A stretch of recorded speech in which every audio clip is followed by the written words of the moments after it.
3 tips bagi yang nak mulakan tabungan emas. Tip yang ketiga tu yang paling penting dan ramai tak buat.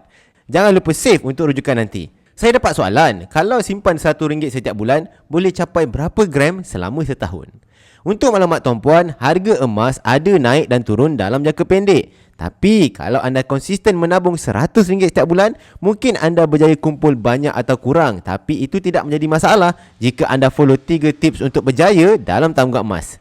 Yang pertama, mulakan dulu walaupun serendah RM100. Ramai yang tunggu harga yang terbaik untuk mulakan tabungan emas. Sebenarnya, tak ada harga yang terbaik selagi anda belum mulakan tabungan yang pertama dan belum ada penanda aras harga emas lagi. Yang kedua, konsisten menabung minimum sebulan sekali. Ingat tak kisah Arnab dan kura-kura? Kura-kura menang bukan sebab laju, tetapi sebab konsisten walaupun perlahan.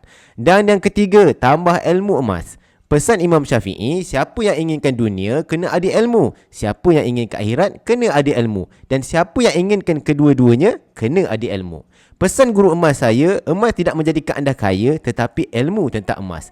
Jadi, saya sarankan anda wajib baca buku Wang Emas untuk faham perkara asas tentang emas. Tapi jangan tunggu faham semua baru nak bermula. Saya jamin anda akan menyesal nanti. Mulakan dahulu dan faham kemudian.